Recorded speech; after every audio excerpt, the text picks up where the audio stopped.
En los últimos años, la acción de su Gobierno ha provocado una drástica reducción de las plantillas de empleo público en Asturias. Ello ha debilitado seriamente los servicios públicos con unas plantillas al límite, también en los servicios asistenciales a los que hay que añadir la eliminación de cientos de contratos temporales suprimidos para ahorrar costes a costa de ajustar lo público. Más de un 10% menos de puestos ocupados en los servicios públicos asturianos en los últimos años, una destrucción de al menos unos 4.000 puestos de trabajo en lo público en esta comunidad, tan castigada por otra parte por la crisis social y económica. ¿Cómo se entiende ese ahorro en gastos de personal que soporta las prestaciones de los servicios públicos asturianos si a la vez hay en ese proyecto de presupuestos para 2017 un reforzamiento de partidas destinadas al pago de externalizaciones y privatizaciones de servicios públicos cuyos beneficiarios son unas empresas que, por lo que persiguen, lógicamente, es maximizar al máximo sus beneficios y no el interés social que se debe en la prestación de los servicios públicos? Sí, señoría, dos cosas. En la pregunta anterior matiza o dice su señoría que ha sido un guiño para aquellos que nos van a apoyar el presupuesto. ¿Usted descarta apoyarlo ya?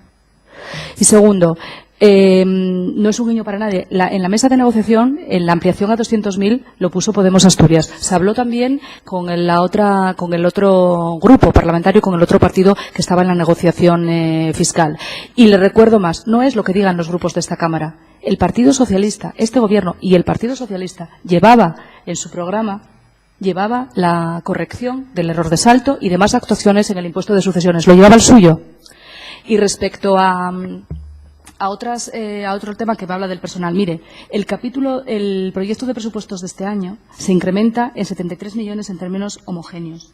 34 millones de euros van al incremento del capítulo de personal, porque recoge esa previsión del incremento del 1% de retribuciones cuando el Gobierno central apruebe sus proyectos de presupuesto y reserva ese aspecto, porque mejora la dotación para sustituciones en el servicio de salud, también en el ERA y también porque hay más profesores para el sistema educativo. Eso lo recoge también ese proyecto de presupuestos, además de coger también el último tramo de la paga extra del año 2000, que se había suprimido en el año 2012, y también, naturalmente, la dotación para esos días que se están recuperando. Por lo tanto, le vuelvo a repetir, 73 millones de euros incrementa el presupuesto, 74 el capítulo 1.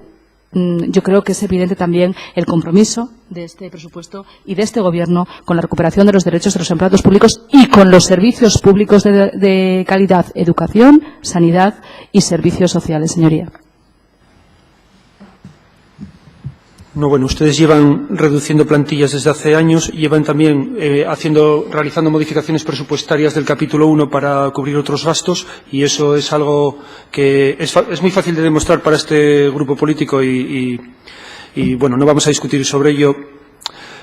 Por aquí va precisamente mi próxima pregunta sobre la gestión y el sostenimiento de los pagos a servicios externalizados. Usted se acoge a la normativa estatal del Gobierno de Rajoy para justificar duros ajustes impuestos en las plantillas asturianas de empleo público, duros ajustes que degradan la prestación de servicios públicos, incluso a veces hacen imposible su prestación desde lo público para luego contratar esos servicios degradados que no se pueden cubrir a empresas externas, empresas privadas. Así pues, los mismos servicios públicos pasan a ser desempeñados por empresas privadas que ajustan precios a costa de precarizar empleo. ¿Usted cree que esto es compatible con una política que se pretende denominar socialista en un partido que se denomina socialista obrero y que se llama de izquierdas? El 69,7 de este presupuesto va a gasto social. Es una inversión social. La mayor parte va a gasto social. Y lo que le digo, como además nuestras competencias están en la educación, la sanidad y los servicios sociales, pues ahí es donde dedicamos la mayor parte de nuestros recursos.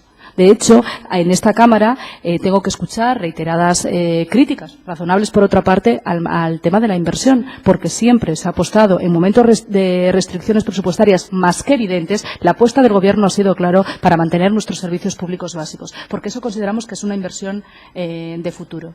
Por tanto, y no me hable, porque lo hemos dicho muchas veces, de reducciones de plantilla. No me hable, señoría, porque cuando usted habla del gobierno del Partido Popular, cuando habla de las restricciones de los objetivos de déficit o de las medidas que adoptó el Gobierno Central adoptó las medidas que hayan sido en materia de personal y, además, tomó decisiones de imposición de objetivos de déficit muy restrictivos para las comunidades autónomas. Esa parte se le olvida, quizá interesadamente. Pero por eso, como hemos dicho, estos presupuestos año a año han intentado tener un equilibrio razonable con diferentes políticas, diferentes actuaciones y diferentes necesidades. Porque su señoría habla también de diferentes necesidades. La diferencia entre usted y el Gobierno es que este Gobierno, además, tiene que ponerlo. Usted no tiene por qué después ponerlo en un papel, ni tiene que escribirlo, porque si no, a usted no le cuadrarían las cuentas. Porque usted habla hoy de una cosa, mañana de la otra. Pero claro, un presupuesto requiere una cosa y la otra, y tomar una decisión. Por eso a ustedes también les cuesta tanto sentarse y decidir en torno a un presupuesto, porque es muy difícil, muy difícil. Sí, otras cuentas son posibles y además cuanto más la escucho, más me doy cuenta de que la desconexión tan grande que tienen ustedes con la realidad de la calle, la realidad de los centros de trabajo y la realidad de los empleados públicos. Pero bueno, lo dije una vez en otro foro, cuanto más se miran los números, más borrosa se ve la gente. Y eso es lo que está ocurriendo con su gobierno desde hace tiempo. Ustedes persisten en la negativa a cumplir con los acuerdos que adquirieron con las y los empleados públicos asturianos, no pagando las cantidades correspondientes al segundo tramo de la carrera horizontal. No lo van a hacer tampoco este año porque no se recoge en el proyecto de presupuestos medida alguna. Tampoco se recogen medidas para restituir las ayudas sociales para los empleados públicos, algo a lo que para el personal laboral los tribunales de justicia ya les obligaron. Y también piensan mantener la reducción de la retribución cuando se pase a situaciones de incapacidad temporal sin recuperar la situación anterior a los recortes que se impusieron. ¿Qué credibilidad cree que puede tener un Gobierno para lograr consensos presupuestarios y más, para hacer calendarios cuando rompe sin problema los acuerdos firmados? Porque antes se preguntaba aquí por parte del parlamentario que me precedió, se preguntaba por los calendarios y la negociación con los agentes sociales. No hay negociación con los agentes sociales, hay comunicación a los agentes sociales, pero los agentes sociales se van a movilizar todavía pasado mañana delante del edificio administrativo precisamente por recuperar sus derechos porque no los tienen. Calendario aparte.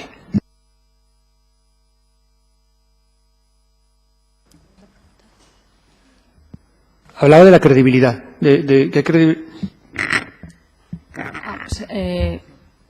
Es que estamos cumpliendo los acuerdos. A los acuerdos a los que hemos llegado estamos cumpliendo los acuerdos de recuperación de los diferentes derechos de los empleados públicos. Y este presupuesto y el presupuesto que se rechazó en la Cámara con una enmienda a la totalidad de su grupo también recogía recuperación de derechos. Pero en ese sistema de o todo o nada, al final es que justamente es cuando se resienten muchas políticas. Eso es sus propuestas. Sus propuestas es o todo, que no sé lo que es todo, porque todo está claro que no puede ser, nunca puede ser todo, y como le digo, 73 de incremento de este presupuesto, 34 el capítulo 1. ¿Credibilidad? Pues sí, la credibilidad del que se enfrenta a un presupuesto en una situación, toma las decisiones, las presenta y las defiende. Porque se trajo a esta Cámara la decisión de congelar la carrera profesional, de congelar el pago, pero no la progresión en esa carrera profesional. Se sigue progresando en la carrera para cuando llegue el momento poder que esa persona, si le toca el nivel 3, estará en el 3, si le toca en el nivel en el que esté. Por lo tanto, se permite progresar. Y se trajo con una subida del 1%. No vinimos aquí diciendo lo vamos a dar todo. El 1%, la carrera profesional, no. Éramos conscientes de una realidad y dijimos, ¿a quién afecta más? Es necesario eso. El 1% afectaba a más personas y por eso se tomó esa decisión. Se vino aquí, se defendió y se votó en esta Cámara.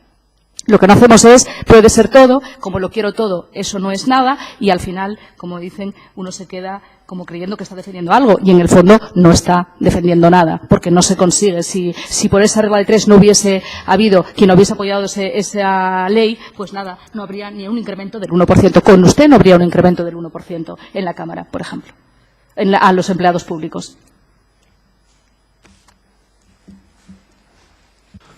Posiblemente hubiera una recuperación del poder adquisitivo, por lo menos parcial, y no un mísero 1%, que es lo que ustedes llevan goteando desde hace bastantes años. De cualquier manera voy a explicar.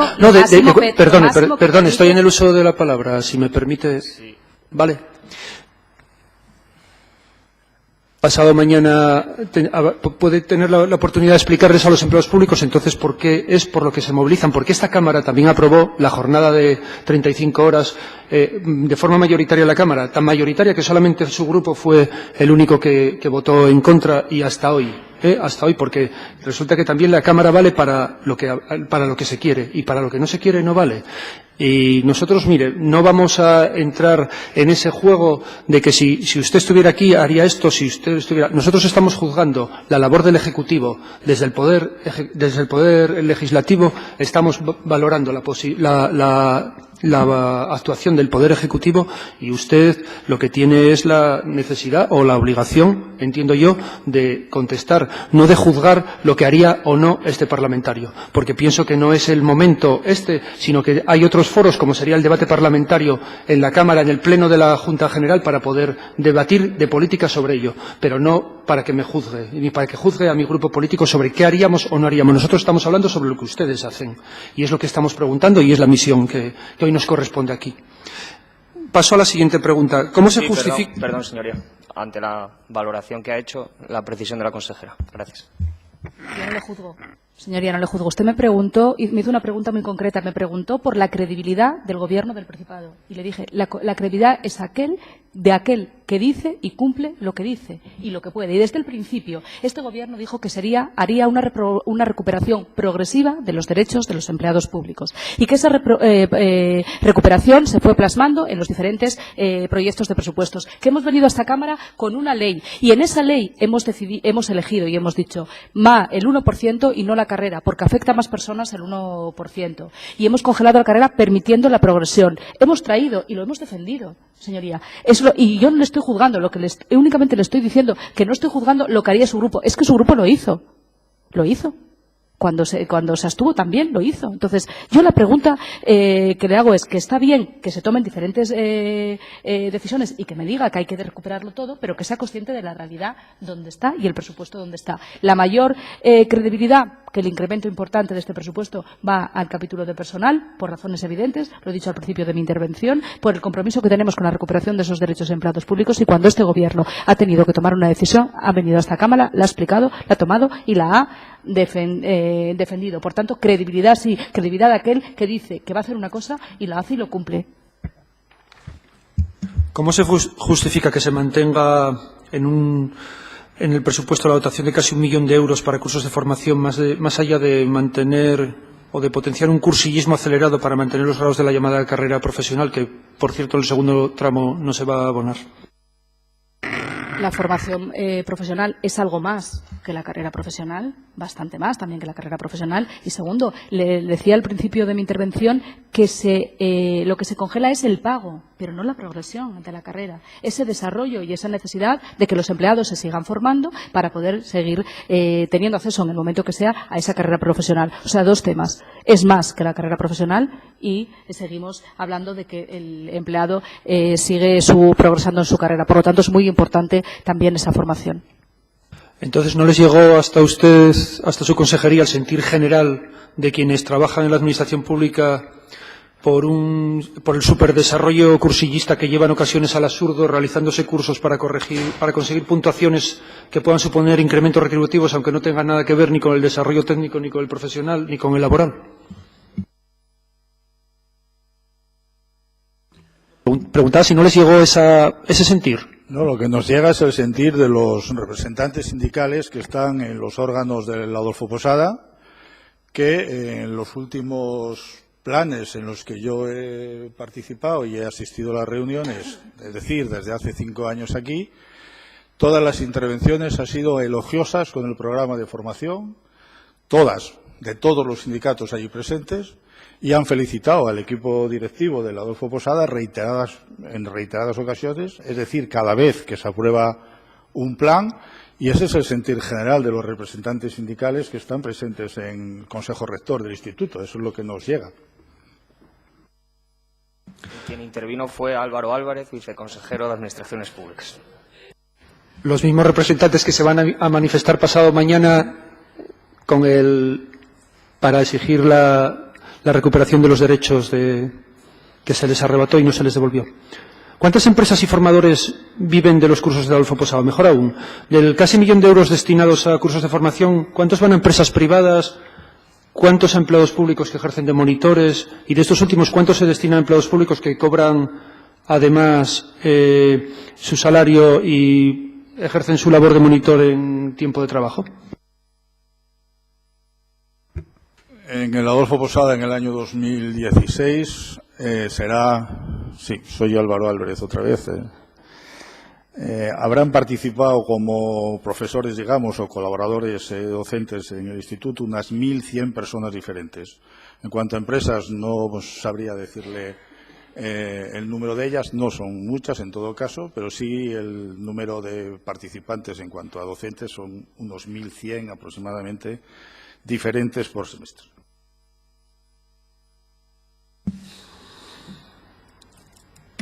Bueno, nuestro grupo tiene serias controversias con el tema de la formación pública, cómo está enfocada, y además, bueno, creemos que responde también en parte al sentir que hay entre los empleados públicos, independientemente de que luego aquí nos diga el viceconsejero que, bueno, que todos son elogios. La pregunta que había hecho antes nos parece importante. ¿Cuál es la tasa de temporalidad e interinidad de empleo público en la administración asturiana? Bien, en cuanto al personal funcionario en la Administración del Principado... Es necesario identificarse, por favor. Sí, Álvaro Álvarez, viceconsejero de Administraciones Públicas.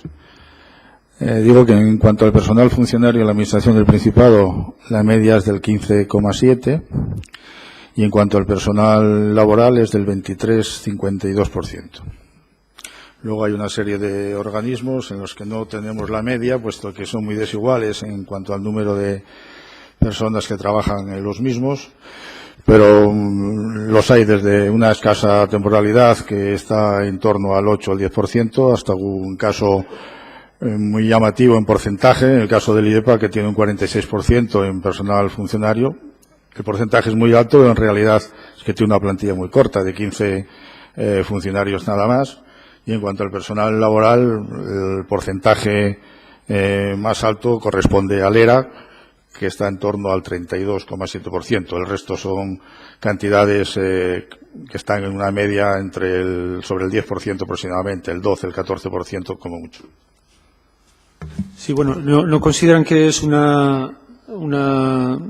porcentaje bastante alto para la administración pública, que se debería corregir eso? Ustedes saben que hay muchas plazas que se llevan ocupando de forma interina o temporal desde hace muchos años sin que se haya puesto ninguna medida correctora para intentar estabilizar empleo, que también sería algo deseable. Creo yo que en esto sí podríamos coincidir, ¿no?, que sería deseable una mayor estabilidad del empleo público. Con respecto a la estabilidad del empleo público, el Gobierno del Principado de Asturias, desde el año 2012, lo que está llevando a cabo es porque es la forma, a través de procesos selectivos, ha llevado a cabo un desarrollo de todos los procesos selectivos que estaba pendientes de años anteriores. Al final fueron más de 710 plazas, 108 procesos, en lo que llevamos incluido en este año 2016. Y como sabe, que hubo importantes restricciones a nivel estatal, que tanto le gusta repetir a su señoría, para lo que es la tasa de reposición, limitaciones importantes, y a medida que eso se fue mejorando, se van sacando ofertas de empleo público. La hemos sacado aprobado este año. Nuestra intención es aprobar otra el año que viene, si mantiene la tasa de reposición el Gobierno central. Y en el año anterior, en el año 2015, la parte de la Administración y organismos se cedió a educación porque era una oferta muy restrictiva y para que por lo menos hubiese una oferta mayor y más importante en la parte educativa. Por lo tanto, este Gobierno, dentro del margen que tiene, ha buscado esa consolidación y esa estabilidad en el empleo público. Bueno, es verdad que la tasa es seguramente muy alta. Para el papel del pesado de la tarde. Lo siento, pero hay que identificarse cada vez que soy Álvaro Álvarez.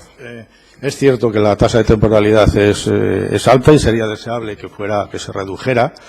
Así el Gobierno lo ha comprometido con los agentes sociales en la concertación que se ha hecho hace unos meses ahora, pero también es verdad que hay una limitación que lo impide, que es que la tasa de reposición que se permite por normativa estatal que el Principado la venimos agotando en los últimos años, tiene una tasa de reposición que ni tan siquiera permite sustituir todas las vacantes que se producen en el año. Con lo cual, de esa fórmula, mientras no se cambie el criterio de cuál es la tasa de reposición, es imposible reducir la temporalidad. La temporalidad no se puede reducir si la tasa de reposición ni tan siquiera permite cubrir el 100% de las vacantes que se producen en el año. Con lo cual, sería deseable que el Gobierno de España utilizase otro criterio para la tasa de reposición que permitiese que se convocasen más plazas que permitiesen reducir la temporalidad. Pero en los términos actuales, el Principado agota sus posibilidades al máximo en la tasa de reposición posible y ni así ni de esa manera puede reducir la temporalidad, puesto que, como digo, no permite reponer ni el 100% de las vacantes que se producen en el año.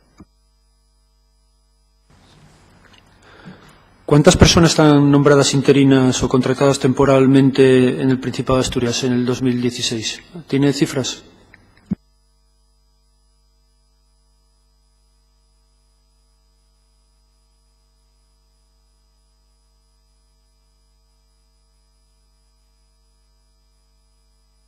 No, tengo cifras de vacantes, pero no tengo cifras de interinos en este momento.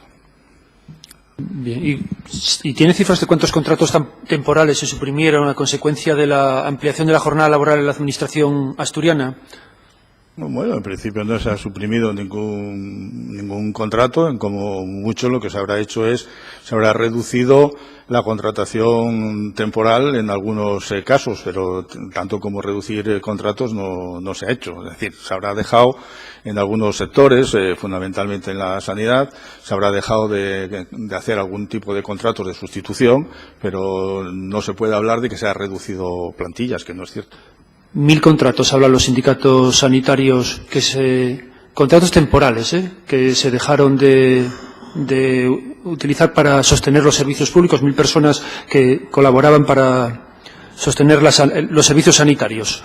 El Gobierno de la Junta de Andalucía, su presidenta Susana Díaz, se sitúa fuera de la ley cuando aprueba mediante un decreto ley la jornada de 35 horas en la Administración asturiana para los y las 270.000 empleadas públicas en Andalucía.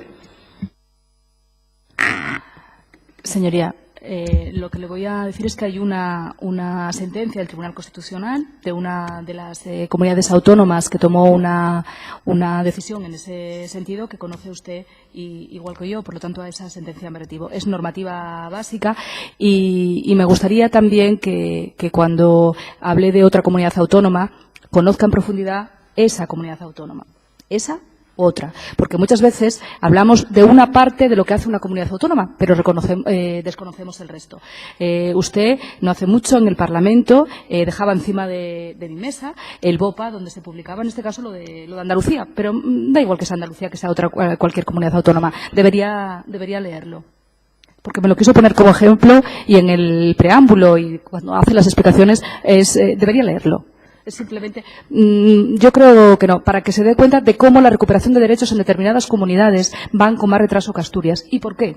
Porque cada comunidad autónoma tiene que hacerlo en función de su propia realidad presupuestaria y de su propia realidad financiera y de las políticas que tiene que llevar a cabo en cada uno de esos ejercicios. Por lo tanto, no me gusta mucho que se compare con comunidades ni nosotros compararnos, porque vamos a tener casuísticas muy distintas. Unos han quitado más pagas extras a las comunidades autónomas que la que venía del Gobierno central, cosa que no ha hecho Asturias. Otras todavía no empezaron a recuperar o empiezan a recuperar ahora esas pagas extras. Es decir, el panorama es tan diferente que decir que una comunidad hizo algo, no. ¿Y en el resto qué hizo?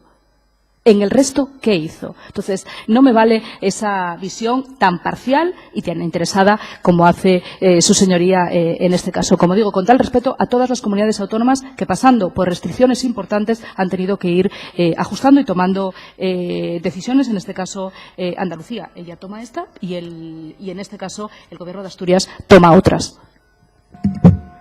Bueno, no acepto ni lo de parcial ni lo de interesada. Simplemente lo que estamos planteando es el portavoz del Gobierno andaluz todavía en su momento, cuando se aprobó esta esta medida, declaraba que con esta medida se iban a crear miles de puestos de trabajo en Andalucía y se acogía a las competencias recogidas en el Estatuto para confiar en que el Gobierno central del Partido Popular no recurrirá a esta medida. Hay que tomar nota de algunas cosas que, bueno, lo que hacen es echar abajo algunos argumentos en los que a veces nos encerriscamos, para intentar justificar, en este caso, el ahorro de costes salariales y también el no tener que contratar a más personas para sostener los servicios públicos.